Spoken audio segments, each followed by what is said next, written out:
What's up, nuts and bolts? So today's pretty exciting. I'm not going to be working on the Sportster. It's what's behind it.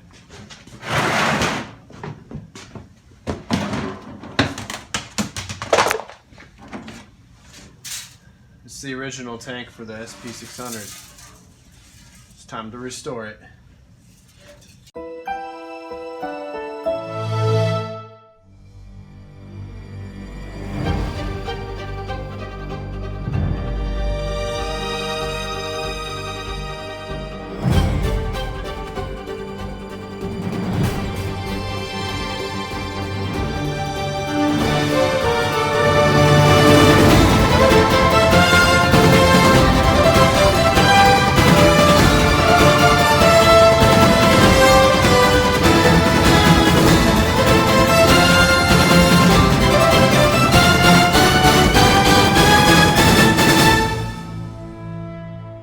Alright, so what's up, nuts and bolts? I got the tank laid out on the table here. So this is going to be a bit of a project. You can see the advantage of trying to restore this tank. For one thing, it's hard to get a hold of a good condition replacement. You're definitely not going to get a hold of a new one of these. You can definitely get aftermarket plastic ones for a few hundred, but this is a huge tank, so it's a good thing to restore it and get a lot of range out of the bike. It's about 5.5 gallons in an all metal tank. So with that, there's a couple problems. As you can see, it's got some pretty good dents in it. These ones up here are actually supposed to be there. That's to allow for the top triple clamps, or maybe just the shock itself, I don't know. But yeah, I've been debating, going over about how to attack this and try to repair it. So I've even debated just cutting it open along the seam all the way around and then pull it open in 2 halves, because the other problem with it being a metal tank, besides it being dented, is that it rusted out inside. It is pretty darn rusty inside.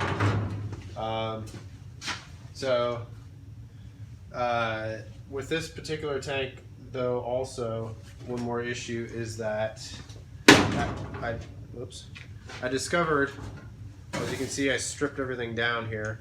There was a few different shades of paint through the years. You can mostly see the original color that it's down to now. But it also revealed a few patch jobs. This is just some sort of, I think it's JB Weld or some sort of epoxy putty stuff. Looks like there's a patch welded on right here. So, yeah, I thought about attacking that from the inside. I can definitely pound out all the dents a lot easier and make them perfect. But I think what I'm going to try first is the typical, usual, old-fashioned method of fixing sheet metal, essentially, by spot welding something on here that I can pull on and pull the dents out, and then using something to eat away at the rust inside to clean it out, to include putting sand or gravel or bolts, or there's different schools of thought on how to clean rust out of a tank. And then just address the leaks or patches or whatever you want to call it. So, and then if that just doesn't work out well, I can always cut it open and then spread it open. That's just a lot more welding than it would be just to repair the leaks. So, yeah. It's going to be a good project, and I'm going to be so happy to have this done and have this tank on the bike because of the dramatically increased range, as well as the aesthetics of the bike, and just having a proper fitting gas tank as opposed to that little tiny plastic one that's from a different bike. So yeah, I'm just gonna kind of look over this thing and figure out what to do next. Cool.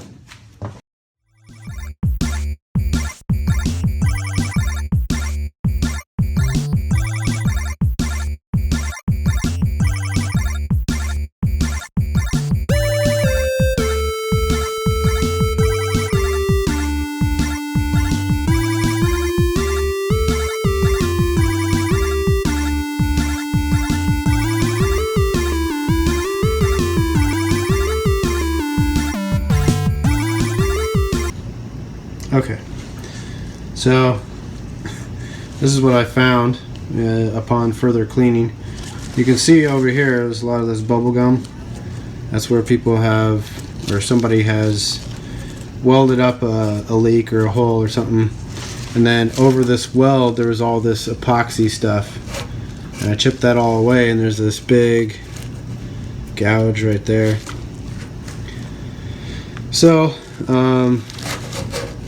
I'm going to keep exploring further, and I'm going to probably grind away some of this and then test for leaks.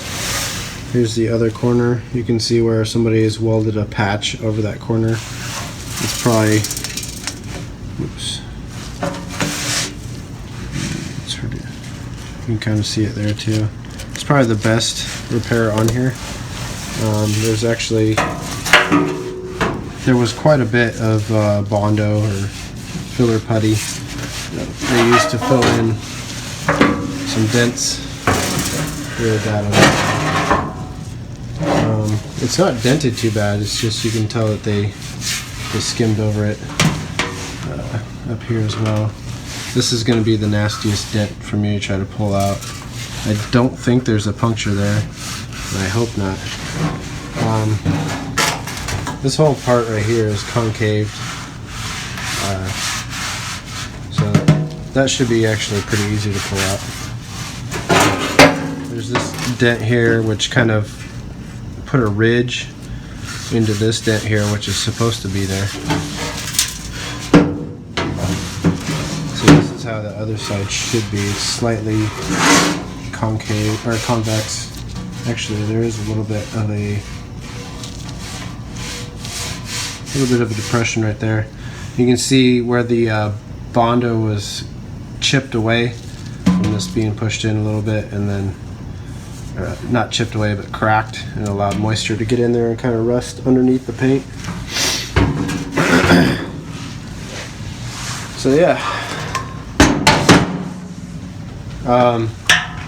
part of the reason I was also thinking of cutting into this tank was to remove this seam all the way around and make this a seamless tank. It looks a little bit more custom.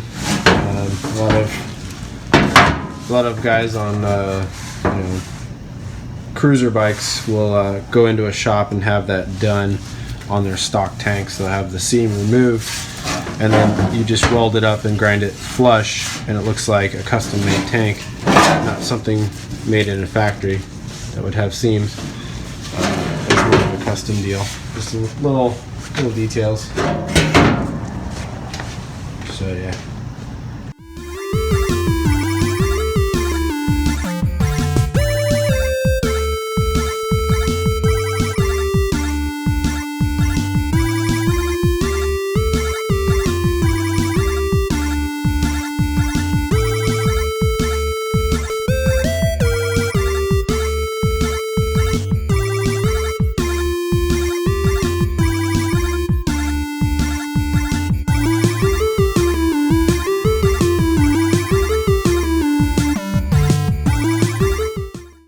Okay, so as you can see, I took the wire wheel on the grinder and touched some of the spots got them down to bare metal so I can get a better look at what I'm working with as far as the dents and what's underneath the Bondo.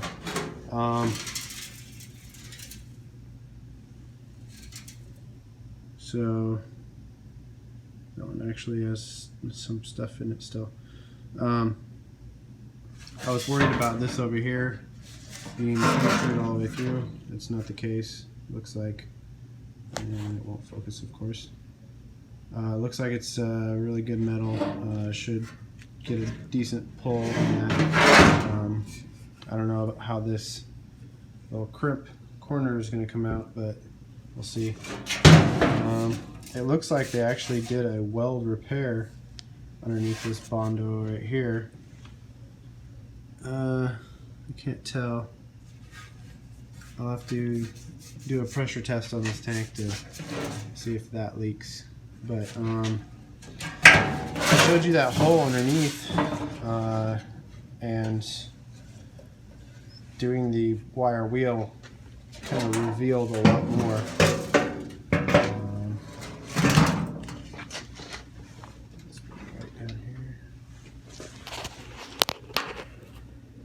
So you can see there's a hole there. That's actually where weld has been ground away. I think that's porosity in the weld. There's a couple little spot welds right there, so there was some pinholes. This is all cancer right here. There's some more spot welds and an actual hole right there. So you can see all that bubblegum weld I was telling you about before. As bare metal now. So that's a lot of repair to do right there. I guess I didn't get on the outside here, but I think that's actually fairly good. One thing I noticed after I got done and picked this up, there's actually another hole right there. So this, I'm guessing this seam is all cancerous on the inside. So I am actually seriously thinking about de-seaming this and cutting it open, spread it open, and fix it right from the inside, and then completely remove the seam. Looks like there's a hole right there too. This is that other side. The other side that I showed you before, they made a weld repair. Looks like they need to do that right there. So these are kind of tricky dents to pull and get, fairly smooth. This kind of demonstrator right here, you can see, there's a focus there, how bumpy all this is. So it looks like they welded to it and then either slide hammered or did something to pull the dent out, and then you're just left with kind of this wrinkly metal. So they had to just bond over it to make it smooth. Whereas if I cut it open and I can hammer from the back, I can hammer and anvil all this like new sheet metal again. So that's the benefit of opening this thing up. But I don't know, I still haven't decided yet.